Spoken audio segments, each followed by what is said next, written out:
Hi, David. Hi, everyone. Maybe just a bit of a brief introduction. We listened to the very experienced panel here. We're kind of the young kids on the block. So we only entered the Maldives about 2 years ago when we acquired the outrigger Konota. And then last year, I think we started into a whole new venture with our Crossroads. So, which is kind of yeah, a significant investment for us. I mean, it's a bit of a whole integrated resort concept that we've been launching in the Maldives. And we had a great start. And unfortunately now with the last couple of weeks, obviously things have been changing in that respect. So we're new in the market, and as I said, we're learning still every day, and that's why it's good to listen to the panel. So even for us, we always can take in new things and what we can adapt and what we can learn. I think for the situation in the Maldives, we spoke about it already a bit in length. It's all about, yeah, opening up and what's the next question now. And obviously the key thing is how it's going to work now with all these airlifts, how it's going to be with the bubbles. So this is kind of all a bit that hangs up in the air, kind of literally, that we really don't know what's going to happen. And particularly for the Maldives that we've heard before, we know our key geographical market, so there's no doubt about it. It's just a matter of how fast and how quick we're going to get these airlifts into the Maldives, and definitely that's going to help a lot. I think the second point probably as well, that we need to understand as well from a consumer's point of view, what our guest expectations are going to be post-COVID.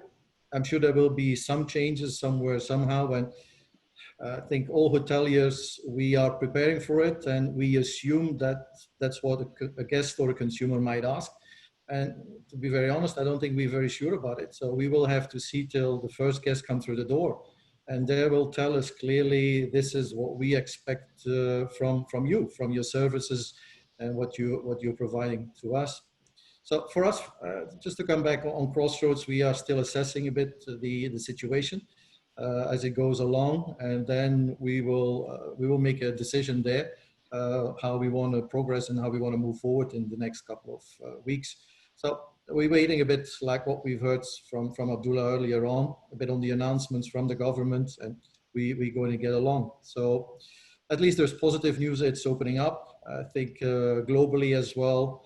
What we can see is there is global pressure towards governments, and particularly in the key feeder markets, I would say people want to travel, and I think that's very clear, and we've heard that before.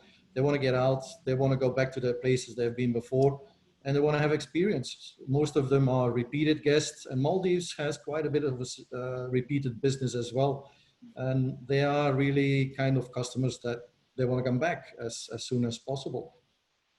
Thanks.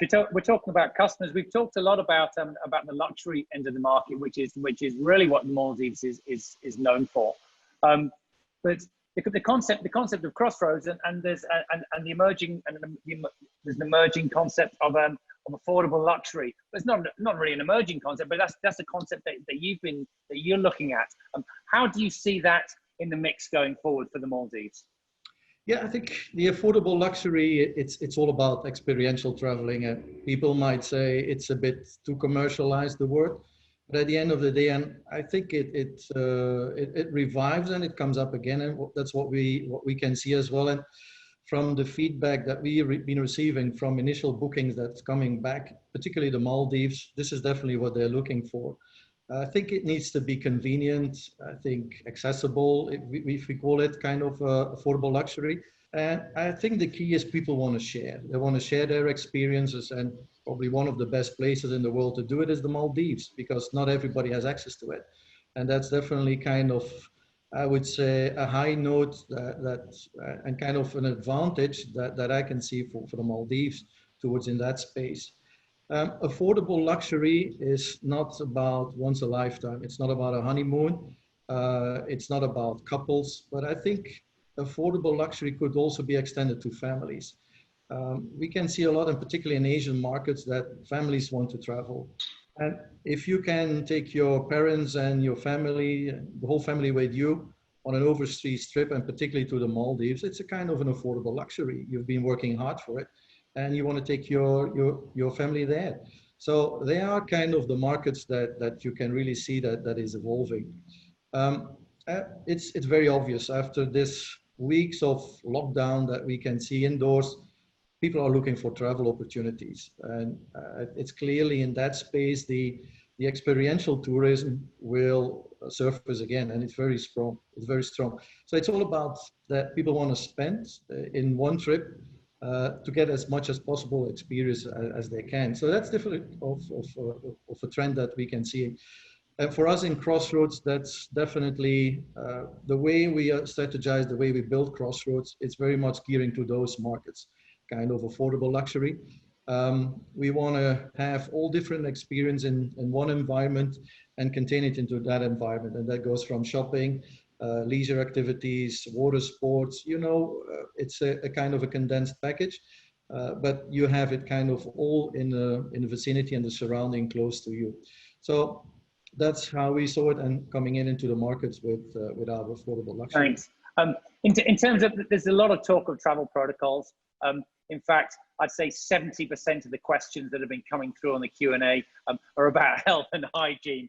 There's not one about social distancing. The one island, one resort concept is great. But just in terms of, because you have a large scale project, how are you managing that? In terms of hygiene, just a few comments on that would be useful. Thanks, Dirk. Yeah, I think what we see is we've done like everybody else. I mean, there is no secret. Probably it's a global approach that the whole hospitality and probably the tourism industry and airlines and so on, we all know that we have to focus on. It's all about hygiene and sanitation, and there is no exception to the rule. So that's kind of a prerequisite, and that's something we will have to live with, all of us. It really depends to what extent you want to build it up. We've done everything like you should do, wearing gloves, masks, sanitizers, you name it, we've done it all. I think it's really analyzing your guest journey as well, what you want to offer. That goes from the arrival, check-in. So the teams have been working hard on that one for saying, well, you want to have to integrate it, all the new hygiene, safety measurements, just to make sure that whatever the guests are asking, that we can accommodate that one. I think what I can observe is we just have to be cautious and careful that we don't transform hotels into hospitals, I call it, kind of a hybrid between a hotel and a hospital. Some way that we have to find a fine balance between what are the prerequisites, what are the requirements towards safety and hygiene, but at the same time, what's the essence of our business? It's all about hospitality. And that's definitely probably a challenge that we will face as well. Maldives, not only Maldives, but in the industry, where is that thin line that we have to draw it, that we don't neglect either or, but that's something definitely that might change, and that will change post-COVID.